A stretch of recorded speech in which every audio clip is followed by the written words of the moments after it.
સમાચાર આણંદથી જ્યાં ખંભાતમાં દવાની આડમાં ડ્રગ્સ બનાવવાનો પર્દાફાશ થયો છે। એટીએસે ખંભાતના નીજામાં દવાની ફેક્ટરી પર દરોડા પાડ્યા અને ફેક્ટરી માલિક સહિત 6 લોકોની ધરપકડ કરાઈ છે।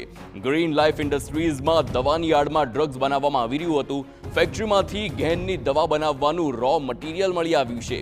આશરે 100 કરોડનું ડ્રગ્સ બનાવવાનું આ રો મટીરિયલ કબજે કરવામાં આવ્યું છે। ડ્રગ્સનો જથ્થો તૈયાર થઈ સપ્લાય થાય તે પહેલા જ ગુજરાત એટીએસે દરોડા પાડ્યા અને આ પકડી પાડ્યું છે। ડ્રગ્સ સપ્લાયના તાર ઉત્તર ભારત સુધી જોડાયેલા છે અને ગુજરાત એટીએસ દ્વારા ઉત્તર ભારત સુધી તપાસ શરૂ કરવામાં આવી। ડ્રગ્સ સાઉથ આફ્રિકા સપ્લાય થવાની માહિતીનો પર્દાફાશ થતા તે દિશામાં પણ તપાસ હાથ ધરવામાં આવી છે। અગાઉ ગુજરાત એટીએસે દક્ષિણ ગુજરાતની એક ફેક્ટરીમાંથી ડ્રગ્સ પણ પકડી પાડ્યું હતું। સંવાદદાતા ધર્મેન્દ્ર કબાસી ફોનલાઈન પર છે। ધર્મેન્દ્ર, આ મોટું ડ્રગ્સ બનાવવાની આખી ફેક્ટરી ઝડપાઈ છે, વધુ વિગતો। હાર્દિક, સમગ્ર મામલાની વાત કરવામાં આવે તો ગઈકાલે અમદાવાદ એટીએસ દ્વારા આણંદ જિલ્લાના ખંભાત પાસે નેજા ગામની સીમની અંદર જે આવેલ ગ્રીન લાઈફ ઇન્ડસ્ટ્રી નામની જે દવા બનાવવાની ફેક્ટરી છે તેની અંદર દરોડા કરવામાં આવ્યા હતા। લગભગ આખો દિવસ સુધી આ દરોડા ચાલ્યા હતા, જેની અંદર 5 લોકોની પૂછપરછ કર્યા પછી તેઓની અટકાયત પણ કરવામાં આવી છે। મહત્વની બાબત એ છે કે ખંભાતના નેજા ગામની અંદર દવા બનાવવાની ફેક્ટરીની આડમાં ડ્રગ્સ બનાવવામાં આવતું હતું અને આખું કૌભાંડનો પર્દાફાશ અમદાવાદ એટીએસ દ્વારા કરવામાં આવે છે।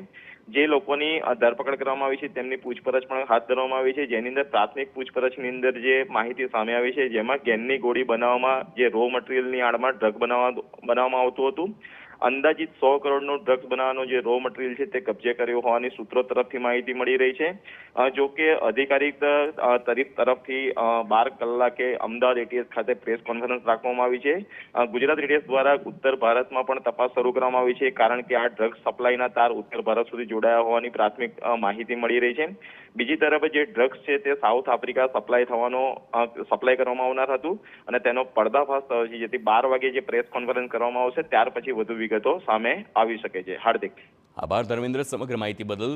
તો હાલ 12 વાગે પ્રેસ કોન્ફરન્સનું આયોજન છે અને તેમાં જ વધુ માહિતી મળી શકે છે। આખરે આ ફેક્ટરી હતી તે કોની હતી અને ભારતની વાત કરીએ તો ભારતમાં ક્યાં સપ્લાય થતું હતું અને વિદેશમાં અત્યારે હાલ સાઉથ આફ્રિકાનું નામ સામે આવી રહ્યું છે, પરંતુ જે આરોપીઓની હાલ ધરપકડ કરવામાં આવી છે તેમની પૂછપરછમાં વધુ ખુલાસા થાય અને 12 વાગે પ્રેસ કોન્ફરન્સમાં તે ખુલાસા આવી શકે છે।